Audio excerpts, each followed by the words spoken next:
오전 12시 많은 참여 바랍니다.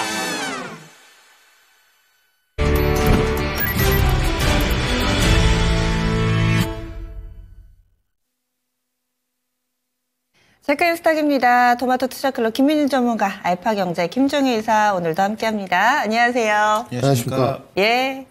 그러면 이슈부터 알아보겠습니다. 오늘은 어떤 이슈가 준비되어 있을까요? 간밤에 미증시가 휴장이어서 이쪽에서 볼 건 없고 국내 포커스를 좀 맞춰봤습니다. 지수가 2600선 위로 올라섰습니다. 박스권을 탈출한 것인가, 이제 본격적으로 상승의 불이 짚혀진 것인가, 이에 대한 얘기, 추세에 대한 이야기들을 좀 해볼 텐데요. 작년과는 정반대로 작년에는 다른 증시 연일 신고가 랠리 펼치는 것을 거의 넉놓고 구경만 했다면은 이제는 우리 차례인가 이런 생각도 하게 됩니다. 그렇다면 확실히 이제는 또 다른 박스를 만들어낼 것인가, 추세가 어느 쪽으로 좀 가고 있는 것인가, 여기에 대한 이야기인데요. 김민준 전문가님은 박스권 확실히 좀 탈출을 했다, 새로운 추세를 만들어가고 있다, 이렇게 보시나요? 아니면 조금은 좀 판단 유보, 어떤 쪽이세요? 네, 일단 바닥권 탈출은 이루어졌다. 네, 확실히 이루어졌다. 네. 이렇게 좀 판단하고 있고, 지난번에 2400선을 견딘 거 불과 이제 3주 전입니다. 날짜로 좀 말씀을 드리면 2월 7일 금요일이 될 것 같은데, 그 주에 상당히 흐름이 사실 좋지 않았습니다. 하단으로 2437포인트까지 떨어졌거든요. 다시 한번 지지력 테스트를 좀 거쳤는데 여기를 좀 이겨내면서, 그리고 양봉 마감 주봉 기준으로 되면서 전주에도 좋았고요. 그리고 이제 박스권 상단까지 오늘 화요일입니다만은 좀 순항 중인데, 사실상 그 박스권 상하단을 각기 이제 조금씩 다르게 측정합니다만은 저는 2500선, 그리고 중단을 2550선, 상단은 2600선 정도로 했는데 살짝 지금 올라갔거든요. 그 다음 이제 레인지 범위로 이제 갈 수 있냐 이런 질문이시라면 사실은 저는 조금 유보적이고요. 네, 2700선으로 이제 바로 갈 수 있느냐, 여기에 관해서 조금 유보적이고, 단지 시간 투자를 하면 눌림목이 있더라도 기정사실화로 추세 우상향은 될 것이냐, 네, 그 부분에 관해서는 동의입니다. 그러니까 좀 피로도가 있다는 거죠. 사실상 3주간의 흐름을 좀 보셔야 될 것 같은데, 지금 코스피 모습이거든요. 지금 주봉 모습입니다, 여러분들. 일봉이 아니고. 전주에도 상당히 좀 피로도가 있었고, 2.74%니까 종가 기준으로 코스피가 결코 덜 오르지는 않았거든요. 많이 올랐죠. 3주 전에 가보겠습니다. 이때 여러분들 저가가 마이너스 3.17%였는데 종가 마감 0.18% 됐으니 약 3% 정도 많이 했죠. 그러니까 2주간의 금주를 빼더라도 흐름을 보게 되면 거의 약 6% 정도 올랐거든요. 피로도가 살짝 쌓여있는 모습이고, 그리고 관세부가 우려 이런 것들이 좀 있었습니다만은 트럼프의 관세 언급이 지배력이 약화되었다, 이렇게 좀 표현해야 될 것 같습니다. 그 지배력이 이제 약화된 부분에 관해서는 유예 기간을 준 게 가장 큰 것 같고요. 이제 날짜를 이제 좀 언급해 준 거죠. 4월 2일부터 부과하겠다, 너네 준비해, 이런 표현들. 그리고 이제 결국 이제 훈풍이 좀 불어왔던 부분이 삼성전자에서 좀 기계를 해야 될 것 같아요. 예전에는 삼성전자와 하이닉스의 주가를 보게 되면 비교할 바가 못 됐죠. SK하이닉스가 상당히 주가 퍼포먼스가 좋았고, 삼성전자는 좀 더딘 측면이었는데, 최근에 반등 간극을 좀 보게 되면 삼성전자도 약 11% 정도, 51,000원대에서 56,000원까지. SK하이닉스도 비슷한 수치거든요. 지금 197,000원 정도에서 22만원, 약 한 10% 정도. 비슷하게 업사이드가 좀 나오고 있어서 달라진 어떤 삼성전자의 그 위상이 지수 견인차를 해왔다.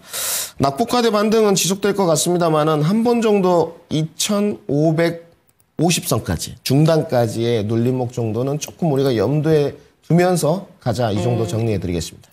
눌릴 수는 있지만은 방향은 위쪽으로 정해졌고, 그렇다고 여기에서 막 적극적으로 따라붙기에는 그 중간에 부침 과정이 좀 있을 것이다, 이렇게 얘기를 해주신 건데, 그럼 김 이사님은 어떠세요? 네, 일단 제가 보기에 지금 현재 시장은 저도 박스권 돌파라고 보는데, 언급해 주신 것처럼 한번 조정을 받아서 전 박스의 상단이 굉장히 견고한 지지선이라는 것을 확인해 주면 더 긍정적이긴 하겠죠.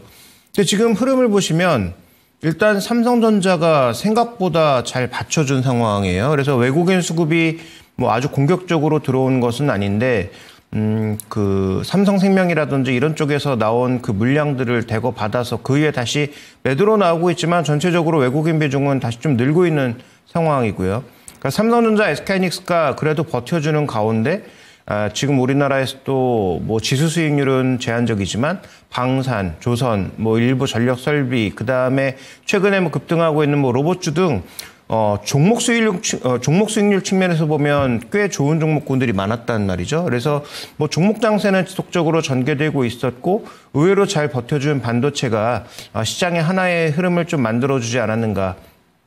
그러면 여기서 이제 몇 가지 반전 요소만 조금 있다면 관세라고 하는 변수가 어쨌든 시간이 조금 남아있는 만큼 관세라는 변수보다는 시장이 조금 더 레벨업을 해서 어느 정도 나중에 조정이 나오더라도 지금의 상단보다 훨씬 더 위에서 안정이 되는 그런 모습을 보여줄 수 있다는 거죠. 그래서 어떻게 보면 2월부터 3월 초가 좀 굉장히 중요해 보이는데 추가적인 레벨업을 해서 다음번에 혹시라도 조정이 나오더라도 그 조정의 폭 자체가 지난번 저점이나 고점보다 훨씬 더 높은 레벨에서 머물 수 있다면 아마 올해 증시는 그래도 작년처럼 그렇게 실망스러운 한 해는 되지 않을 수도 있다. 왜냐하면 여러 산업들 중에서 지금 반전 시그널이 나오는 산업들이 꽤 있기 때문에 뭐 그런 차원에서 본다면 일단 1월부터 2월까지 전개된 한 6분의 1 전개된 우리 시장의 모습은 저는 뭐 그렇게 나빠 보이진 않는다 이렇게 좀 말씀드려야 될 것 같습니다. 네, 두 분 대체로 박스권 넘어섰는데 긍정적인 시각으로 시장 봐주고 계세요.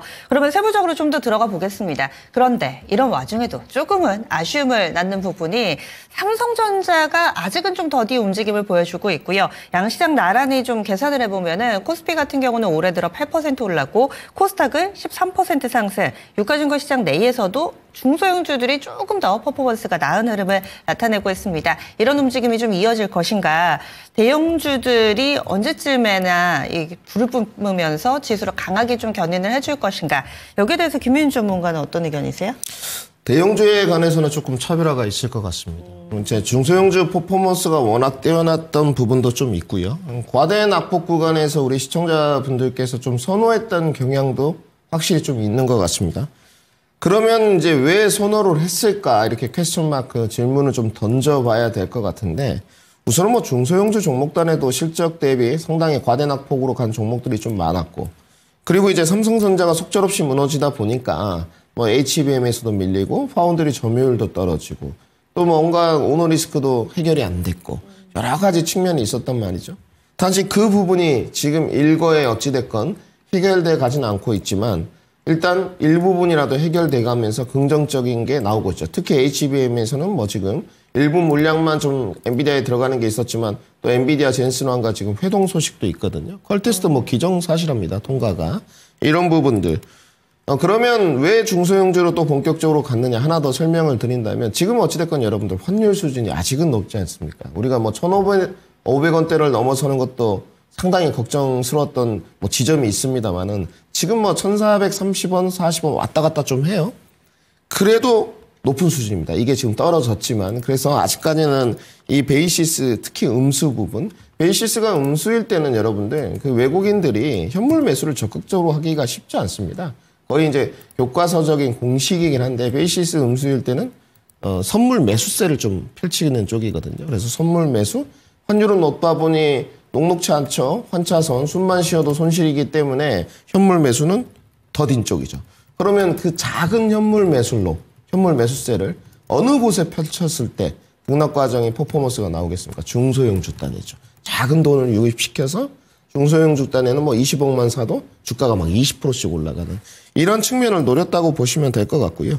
외인은 이제 선물 유입 플러스 중소형주 작은 스몰캡 종목의 현물 유입에서 등락 과정을 이끌었던 이런 형태라고 보시면 되고, 개인들도 여기에서 좀 발맞춰서 움직이지 않았느냐. 그리고 이제 삼성전자보다는, 삼성전자도 뭐 최근에 10%씩 올랐습니다만은 삼성전자 향의 밸류체인에 종목들이 거래대금이라든지 거래량이 동반되면서 변곡점까지 모두 다 도달시켰다는 부분이 상당히 중소형주 쪽으로는 퍼포먼스가 뛰어났고 등락 과정도 좋았고, 이렇다 보니까 제한적인 수급 속에서 대형주는 상대적으로 느린 측면. 여기서 이제 환율이 조금 더 레벨 다운이 된다면 대형주 쪽에도 수급이 완만하게 들어온다고 좀 판단이 되고 있습니다. 이런 부분은 뭐 좀 장기적인 관점에서 보시면 크게 문제는 되지 않을 것으로 저는 판단하고 있습니다. 네, 어제 이 시간에도 또 이 베이시스의 상황이 대형주들을 좀 누르고 있다라는 얘기는 이미 저희가 힌트를 드렸는데 김민주 전문가 한 번 더 정리를 해주셨고, 김 이사님도 동의하세요?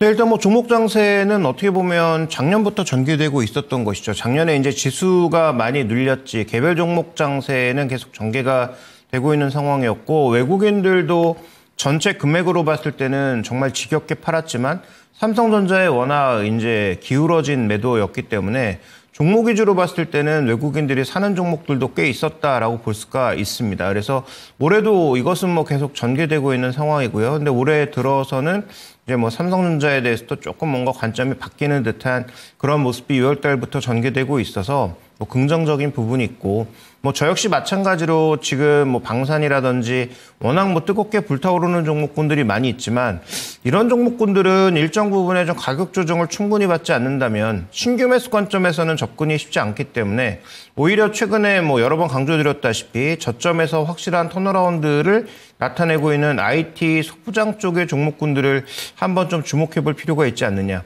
근데 굉장히 다양한 성격의 종목군들이 움직이고 있단 말이죠. 어제 이제 뉴스를 타고 올랐던 뭐 TLB라든지 심텍 같은 종목들도 있지만 뭐 그 외에도 IT 부품 쪽에 뭐 해성DS라든지 그다음에 뭐 지금 뭐 대덕전자라든지 그다음에 뭐 최근 들어서 움직이고 있는 뭐 동진세미케라든지 원익 아이피스라든지 굉장히 다양한 성격의 종목군들이 다 같이 지금 움직이고 있고 그다음에 저는 뭐 지속적으로 투자 관점에서는 조금 조심스럽다라고 말씀드리고 있는데 롯데케미칼도 올라가는 날에는 10%씩 올라간단 말이죠. 맞아요. 그러니까 시장에서는 이렇게 과대 낙폭이 있는 종목군들에 대해서 뭔가 약간의 호재, 약간의 수급 요인만 있어도 굉장히 탄력적인 반등을 하고 있다라는 얘기는 지금 시장에 추가적으로 추격 매도하는 쪽은 별로 없고 반등할 때는 이 반등에 편승하려는 매수는 생각보다 꽤 존재하고 있다. 그게 뭐 개인이든 외국인이든 상관없이 그런 대기 매수세가 존재하고 있다라는 점은 의미가 있다라고 판단하고 있기 때문에 신규 매수 관점에서는 뭐 고점에서 이제 흔들리는 종목들보다는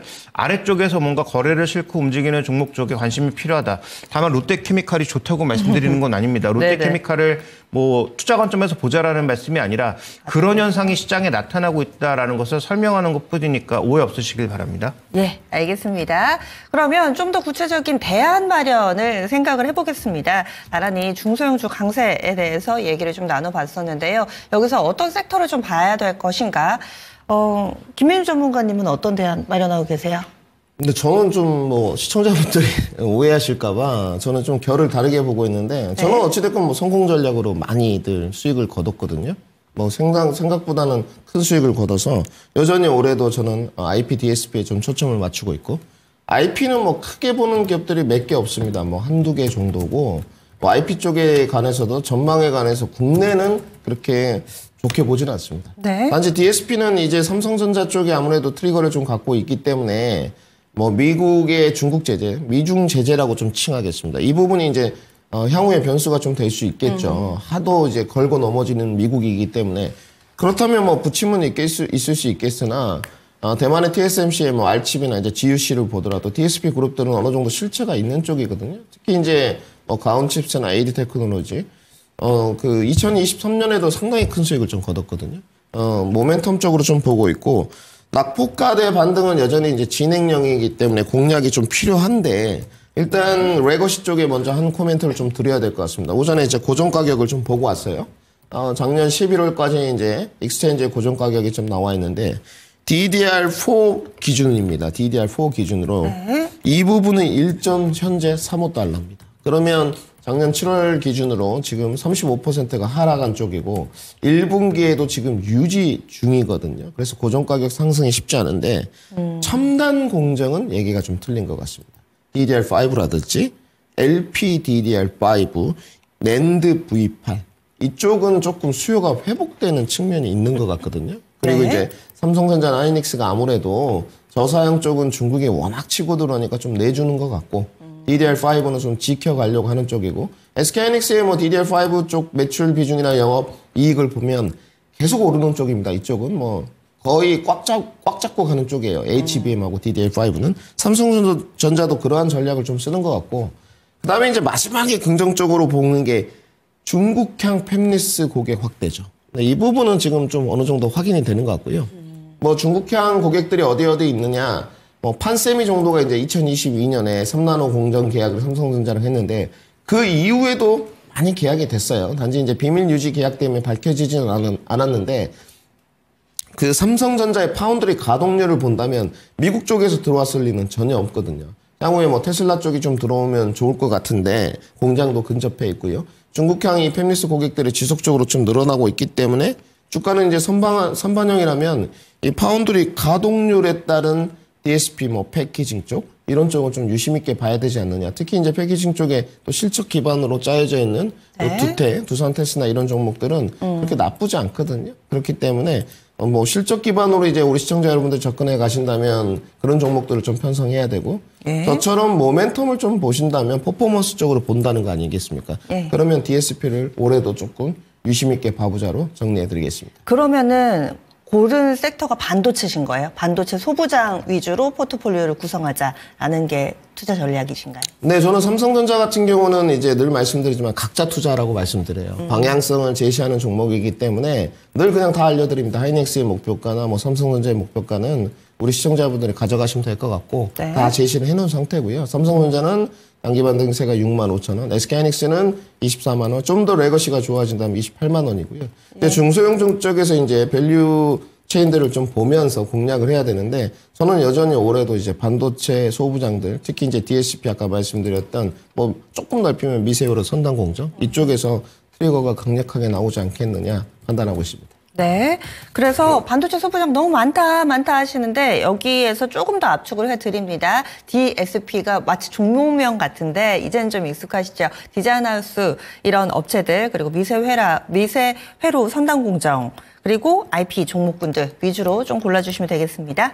그리고 김 이사님은 어떤 전략 세우고 계세요? 네, 뭐 또 결론은 같은데요. 저도 IT 소부장 쪽에 관심을 가질 필요가 있다. 신규 매수 관점에서 말씀드리는 겁니다. 기존에 이제 방산이나 뭐 조선 이런 쪽 가지고 계신 분들이 그거 다 팔고 뭐 IT 쪽으로 가자 이런 얘기 아니고요. 네. 어차피 시장을 주도하고 있는 종목군들이 그렇게 쉽게 바뀌진 않는다라는 관점이고 트럼프 관세에서 일단 자유로운 종목군들이 어쨌든 큰 폭의 강세를 보여왔기 때문에 예를 들어서 뭐 작년 뭐 10월 달부터 뭐 조선주, 뭐 JYP 이런 거 가지고 있는 종목군들이 그거 다 팔아서 지금 IT 소부장 쪽으로 이동할 이유는 없고요. 다만 최근 들어서 IT 소부장 쪽에 분명히 의미 있게 거래를 동반하면서 움직이는 종목이 있고 그다음에 낙폭과대주 중에서 약간의 호재만으로도 움직이는 종목이 많아졌다라는 것은 앞서도 말씀을 드렸습니다. 예를 들어서 석유화학 업종도 여러 번 설명을 드렸지만 우리나라가 가장 약했던 이유 중에 하나는 중국의 그 로컬라이징 때문에 분명히 우리가 힘들었던 부분이 있는데요. 가장 근본적으로는 원가 구조가 망가진 게 핵심이죠. 그러니까 러시아 쪽에서 싼 거 들어왔다가 러시아의 그 공급이 완전히 끊기고 중국은 상대적으로 굉장히 싼 러시아 원이나 이런 것들 가져다가 원재료 만들었는데 우리는 비싼 가격에 뭐 사우디 원유 쓰다 보니까 원가 구조가 완전히 망가져서 원가로 경쟁이 안 되니 당연히 가동률 떨어질 수밖에 없고 가동률이 떨어지니까 전체적으로 생산해내는 게 없어서 매출은 줄어들고 고정비는 계속 발생하는 그런 구조에서 적자가 날 수밖에 없는 그런 구조적 위험이 계속됐던 거죠. 근데 만약에 러우 전쟁이 끝나서 우리가 다시 러시아 걸 수입할 수 있다면 그럼 원가 구조가 개선될 수 있겠죠. 그래서 그런 요인들 자체가 현재 이들 종목의 주가 반등의 일정 부분의 근거로서 작용하고 있다는 점 때문에 소위 작년 내내 그 주가 하락에 빠져있던 종목군들은 아주 약간의 호재만으로도 탄력적으로 올라갈 수 있다는 점 정도는 염두에 두실 필요가 있겠다. 그래서 우리가 러우 관련주 하면은 뭐 말도 안 되는 재건주들 자꾸 뭐 테마주를 엮는데 그런 것보다는 실제적으로 이런 게 펀더멘탈로도 의미 있을 수 있다는 거죠. 그러니까 그런 종목군들의 낙폭과대 반전 분위기 그다음에 IT 소부장 쪽에서는 세 가지 정도를 보셔야 되는데 중국의 세트 재고 소진에 따른 재고 증가와 관련된 기대감이 하나가 있고 그다음에 두 번째로는 어제 엔비디아가 해처 모혈을 한번 시켰죠.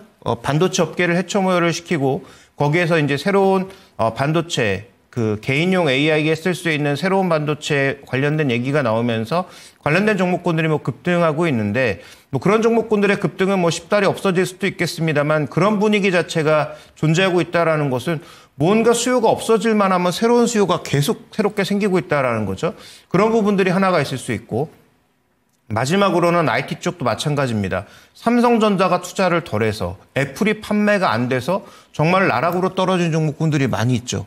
그런데 올해도 과연 그럴 것인가? 아니면 올해 삼성전자의 신제품의 판매량이라든지 이런 것들이 정말 작년처럼 나락으로 떨어지고 있는가는 다시 한번 잘 판단해 볼 필요가 있는 거고, 그런 업종의 종목군들의 실적이 바닥을 찍고 턴어라운드를 하고 있다면 충분히 어느 정도 매매 관점에서는 접근이 가능한 거 아닌가라고 봐서 두 가지 말씀을 드렸는데요. 소위 작년 내내 내렸던 낙폭과대주는 약간의 호재만으로도 주가가 오를 수 있다는 점, 그다음에 IT 소부장은 분명히 의미 있는 뉴스들과 의미 있는 거래, 의미 있는 주가의 반등이 나타나고 있다는 점, 두 가지를 말씀드리고 싶습니다. 네, 솔루션이 겹칩니다. IT 소부장 쪽, 이쪽에 좀 더 집중해 보시면 좋을 것 같습니다. 기존에 들고 있는 거 정리하고 이쪽을 바꾸라는 말씀은 아니니까 신규로 뭔가 좀 포트가 비어있다, 내가 이 상황에 잘 적응하고 싶다 하시는 분들께 이 두 분의 의견이 도움이 되셨기를 바랍니다.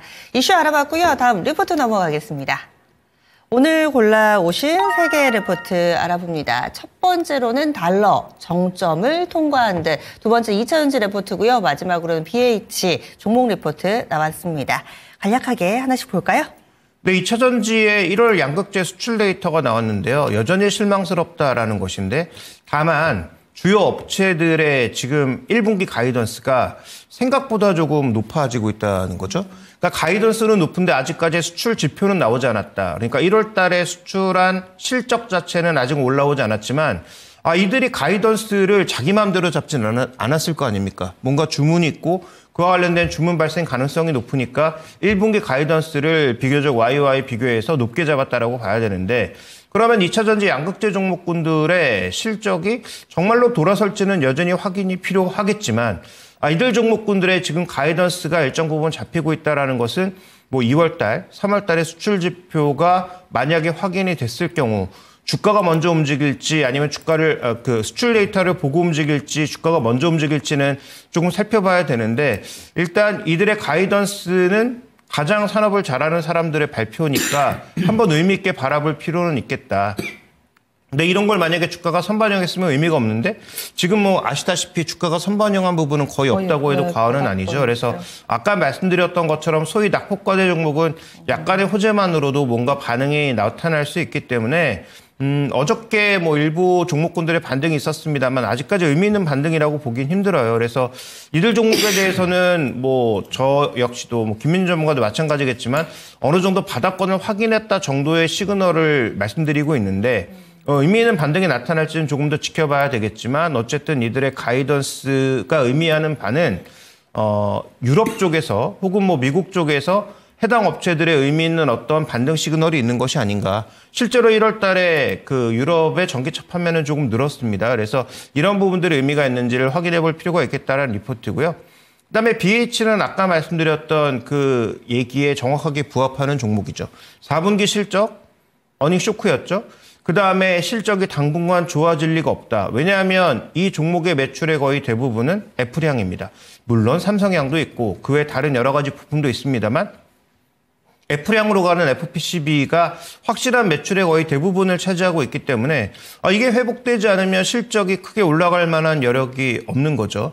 그러면 우리가 여기서 이제 체크해봐야 될 포인트는, 오늘 여러 증권사에서 다 리포트가 나왔는데 어떤 리포트는 제목만 보면 좀 긍정적이고 제목만 보면 조금 나쁜 그런 리포트가 됐는데, 전반적인 내용은 바닥을 언제 찍을까에 대한 그런 물음을 던지고 있다라고 봐야 될 것 같습니다. 그래서 애플 관련주에 대해서는 전반적으로 추가적으로 더 내려갈 만한 요인이 없다. 어느 정도 판매량이 올라가거나 신모델에 대한 어떤 기대감이 생긴다라는 관점이 생기면 언제든지 주가는 반응할 가능성이 있다라는 관점 정도에서 접근하시는 게 좋을 것 같고요. 증권사들의 리포트 특성상 실적이 예상보다 나오지 않다 보니까 대부분 목표 주가는 좀 내려잡는 그런 특성을 나타내고 있습니다. 네. 2차 전지, BHI 이렇게 각각의 레포트 좀 소개를 해주셨고요. 첫 번째로 달러 정점을 찍은 듯 이 레포트를 자세하게 보겠습니다. 원달러 환율도 얼마 전에 1,500원 가느냐 마느냐 이런 논의를 좀 했던 것 같은데, 결과적으로는 직전 고점 부근 1,480원에서 꺾여서 지금은 1,430원대 부근까지 와 있습니다. 그렇다면은 이제 달러 강세도 어느 정도 좀 마무리가 된 것인가? 레포트에서는 어떻게 다루고 있나요, 이사님? 네, 일단 가장 이 달러를 봐야 되는 중요한 포인트는 두 가지 관점에서죠. 거죠. 달러라고 아까 원달러 환율이라고 하는 게 뭡니까? 어떻게 보면 우리 경제의 펀더멘탈을 의미하는 바거든요. 그래서 중요하기도 하고 두 번째로는 외국인 수급과도 연결돼 있어서 중요하죠. 그러면 지금 뭐 한 3가지 관점 정도에서 달러의 강세는 조금 멈춘 게 아닌가. 장기적인 방향성까지 우리가 지금 얘기할 수는 없을 것 같고 단기적으로는 좀 멈춘 게 아닌가라는 시그널을 봐야 될 때 첫 번째 준비된 그림은 2016년도 트럼프 1기와 지금 2024년 트럼프 2기를 비교한 차트입니다. 뭔가 좀 비슷하게 흘러가고 있지 않습니까? 초기에 약한 모습에서 당선 시기에 급하게 달러 강세로 갔다가 이후에 이제 달러 약세로 서서히 전환되는 모습. 그런데 최근에 미국에서 발표하고 있는 약간은 황당해 보이는 이슈가 뭡니까? 미국이 돈은 필요한데 추가적으로 여기서 뭐 국채 발행을 남발해버리면 미국 금융시장에 변동성이 생길 수 있으니 금을 재평가해서 그 재평가한 걸 바탕으로 미국의 자산을 대고 늘리고 그 자금으로 국부 펀드를 만든다. 지금 뭐 이런 얘기가 흘러나오고 있지 않습니까?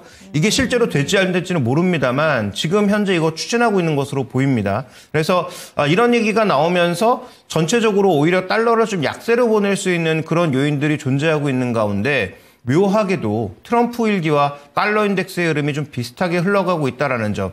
물론 그때 그랬으니까 이번에도 그럴 거야는 굉장히 무책임한 말이지만 어쨌든 지금까지 흘러가는 방향은 굉장히 묘하게도 비슷하게 흘러가고 있다 정도는 리포트에서 제시하고 있고요.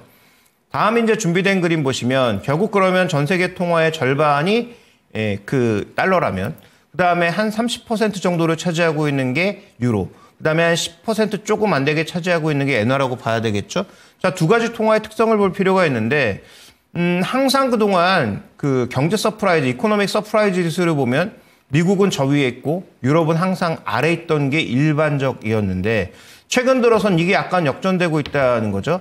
양쪽의 경제 서프라이즈 지수가 미국은 떨어지기 시작하고 유럽은 올라가기 시작하면서 이 방향을 바꿨고 그러면 상대적으로 지금 유로 달러의 움직임도 견조하게 움직이고 있다라는 것. 그러면 뭐 상당히 아쉽게도 원하는 달러에 영향을 미치지 않는데 가장 큰 영향을 미치는 게 유로다 보니 유로가 뭔가 견조하게 버티고 있는 이 흐름이 달러를 강세를 멈추게 할 수 있지 않을까라는 판단인 거고요. 다음 이제 준비된 그림 보시면 일본의 엔화는 미일 금리 차를 가장 중요하게 봅니다. 미일 금리 차를 봤을 때 이쪽도 마찬가지라는 거죠. 뭐 최근에 일본에 뭐 여러 가지 논란이 있죠. 뭐 쌀값이 올라가고 그걸 뭐 정부가 방조하고 있고 그래서 뭐 물가가 올라가고 뭐 여러 가지 얘기가 있지만 어쨌든 중요한 것은 미국도 이제 서서히 일본도 금리가 올라가기 시작하면서 미일 금리 차가 이제 떨어지기 시작한다는 거죠. 그러면서 지금 움직이고 있는 엔달러의 움직임을 보면 엔화 강세 쪽으로 좀 기울어지고 있단 말이에요. 그래서 우리는 아직 1,440원이라고 하는 굉장히 제한적인 환율 움직임을 보이고 있습니다만 지금 달러에 가장 민감한 두 가지 지표, 유로와 그다음에 지금 이 엔화를 살펴봤을 때 상대적으로 달러 강세가 나타나고 있는 흐름으로 본다면 원화도 조금 강세로 갈 수 있지 않을까라는 판단을 해볼 수 있는 것이고 만약에 이제 위안화까지 뭐 반전의 모습을 보인다면 더더욱 그럴 수 있겠죠. 그래서 그런 관점에서 환율이 반전을 보이면 외국인 수급도 약간 바뀔 수 있고 비미국 지수의 상대적인 강세가 나타날 수도 있으니 이런 부분들은 좀 체크해 볼 만한 포인트가 아닌가라고 보여집니다. 네. 그래서 원달러 환율 작년에 걱정 많이 하셨죠. 여전히 높은 레벨이긴 합니다. 하지만 이와 관련해서는 조금은 분위기 반전에 이 기조가 조금은 보이고 있다. 궁금하신 달러의 방향이 궁금하신 분들은 이 레포트 참고해 주시면 되겠습니다. 다음으로는 빅데이터 넘어가 보시죠. 김민주 전문가 오늘의 빅데이터 공개합니다. 네, 김민주 전문가 오늘도 대결 구도로 딱 만들어주셨어요. PNT와 CIS 대 포스코 퓨처엠과 에코프로 BM 2차 전지 관련주를 꼽아주신 것 같은데요. 설명을 좀 들어볼게요. 네, 뭐 2차 전지를 오늘 뽑아온 이유는 네. 실적들이 다 안 좋을 줄 알았습니다. 근데 뭐 기대감이 가졌던 종목이 위에 두 종목이겠죠. PNT와 CIS. 근데 노스볼트 사건이 좀 있었기 때문에 3분기 실적이 CIS도 적자였거든요. 근데 뚜껑을 열어보니까 너무 좋았던 거죠. 두 종목 다 정말로 초호실적을 썼고요. 전년 동기 기준으로 거의 50%에 육박하는 뭐 매출액과 영업이익이 같이 동반 상승하는. 여러분들 제조업은 수주 잔고가 이렇게 무섭습니다. 사실상. 그래서 수주 잔고가 뭐 두 기업 다 모두 뭐 PNT는 1조 원이 훌쩍 넘었고요. CIS도 1조가 넘었었는데 이제 노스볼트 파산건 때문에 조금 줄어들었죠. 그런데도 기존에 받아놨던 물량이 2022년, 2023년에 많았기 때문에 아직도 못 수주한 거는 6천억 수준이기 때문에 상당히 높은 수준이고요. 뚜껑을 막상 열었더니 실적이 초고 실적이 나왔다는 거죠. CIS는 금요일, PNT는 어제였습니다. 주가 차트 모습 보시죠. 뭐 퍼포먼스가 어마무시했고요. 최근까지 2차 전지에 이렇게 실적이 좋았던 종목들이 굉장히 피해를 봐왔죠. 늘 말씀드리지만 뭐 PNT는 억울하다. 이렇게 주주들이 항변하곤 했거든요. 저도 대변을 좀 해드렸고 2차 전지 자체 워낙 말도 안 되는 그 밸류에이션을 갖다 붙이고 100만 톤, 그동안 100만 톤 이야기 때문에 뭐 목표 주가 500만 원, 600만 원 나왔던 쪽이 있는데 지금은 뭐 이미 그 이야기는 거짓으로 밝혀졌고요. 공장들이 이미 이제 증설 속도도 늦추고 있기 때문에 예전만큼의 퍼포먼스는 아니겠습니다만은 이제 이 2차 전지 섹터 내에서 이렇게 실적이 좋고 밸류가 낮은 종목들은 재평가를 좀 해줘야 되지 않겠느냐.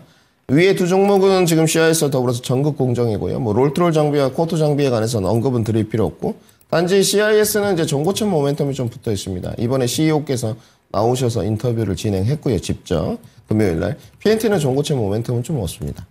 정리를 해드리고 PNT 주가부터 보시게 되면 어제 대량 거래량이 참 동반됐어요. 보기 좋은 모습입니다. 간만에 210만 주 터졌고요. 네. 지금까지 평균 거래량을 아예 넘어가지 못했고 맨날 40만 주, 30만 주 주가가 오를 수가 없죠.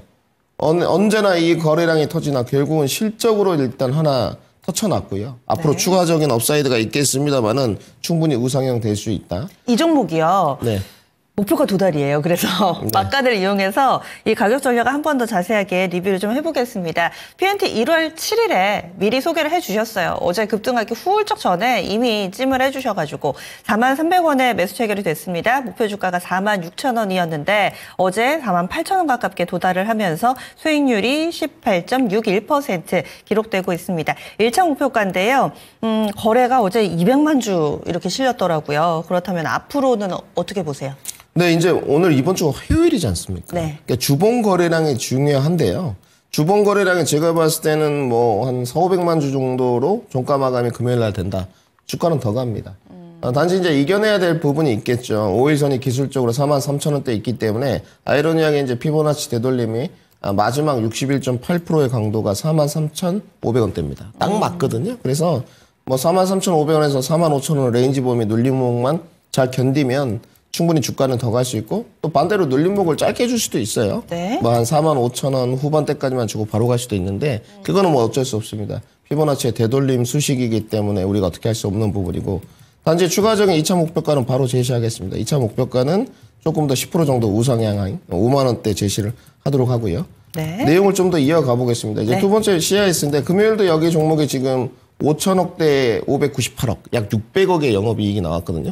저는 좀 놀랐습니다. 3분기 때 적자를 찍었는데 4분기 지금 영업이익이 너무 좋았어요. 240억대를 찍었더라고요. 이것도 참 대단한데 이제는 주가가 아직 여기는 거래량이 좀 동반이 덜 됐습니다. 근데 오히려 업사이드는 충분히 더 남아있다라고 좀 평가가 되어져요. 그래서 이것도 변곡점이 이제 10,000원 언저리가 되거든요. 무난하게 올라갈 수 있지 않을까. 에코프로 비행과 LNF는 포스코 퓨처면 간단하게만 좀 언급을 드리겠습니다. 올해 이제 1분기 때 지금 흑자가 예상되어 있거든요. 에코프로 BM 기준으로. 한 12억 정도 측정이 되어 있는데 증권사의 평균 목표가들이 좀 내려왔어요. 15만 원대로. 평균 그 레인지 범위를 보게 되면 15만 원대를 측정하고 있는데 저도 비슷한 수치를 가리키고 있습니다. 단지 1년 목표가가 증권사는 그러한데 저는 조금 더 높은 수준입니다. 1년 목표가는 18만 원 변함없다는 걸 좀 말씀드리고 단지 단기적으로 15만 원대 가게 되면 이 정도 거래량으로는 부족합니다. 그러니까 지금 13만 600원인데 뭐 시간이 좀 걸리더라도 기술적인 리바운드의 폭을 말씀드리는 거예요. 에코프로 BM 15만 원을 좀 말씀드려야 될 것 같고 오늘 포스코 퓨처엠을 들고 왔는데 포스코 퓨처엠이 이제 월봉 기준으로 보게 되면 아직 바닥권 못 찍었습니다. 이런 모습은 여러분들 바닥을 찍은 형태가 아니에요. 전 월봉보다 저점이 갱신되면서 내려갔기 때문에 이번 달에 이제 저점을 찍어야 되는 부분이거든요. 그러면 이번 달에 저점을 찍었다고 볼 수 있으려면 이 포스코 퓨처엠의 주가는 15만 8천 원까지 올라가야 됩니다. 그것이 기술적 반등의 목표치예요. 그러면 15만 8천 원이면 업사이드 한 17% 정도, 이 정도 남아있다는 것까지 정리를 해드리고 실적 기반에 있는 종목들을 조금 더 공략해 가는 것이 마음은 좀 편하지 않겠느냐로 정리해드리겠습니다. 지금 전체적으로 다 2차 전지기는 한데 한쪽은 실적이 이미 잘 나온 것, 한쪽은 이제 바짝 찍고 조금은 나아질 것 이렇게 골라주신 거세요? 실적이 뭐 빠르게 사실은 이 두 기업이 나아질 것 같지는 않아요. 올해 증권사에서 가이던스를 내놨는데 뭐 밸류 기준으로는 말씀드릴 필요가 없고요. 선행포워드가 포스코 PCM 470배입니다. 그렇기 때문에 뭐 참담한 수준이고 단지 증권사의 가이던스만큼 실적에 나온다 하더라도 지금의 주가는 사실 타당성이 없죠. 단지 미래의 선반영 가치를 좀 반영했을 때 기술적 리바운드의 위치를 먼저 해결해야 되기 때문에 포스코 PCM이 일단 뭐 16만 원 언저리 플러스 마이너스가 될 것 같습니다. 이 정도까지 낙폭과 대 반등 목표를 좀 가져가 보자 정리해드리겠습니다. 네, 알겠습니다. 이렇게 해서 체크인 빅데이터 종목까지 살펴봤고요. PNT는 2차 목표가로 5만 원 설정이 됐습니다. 그리고 CIS, 포스코 퓨처엠, 에코프로 BM까지 가격 전략 세심하게 알려드렸어요. 이렇게 해서 체크인 스탁 마무리 짓겠습니다.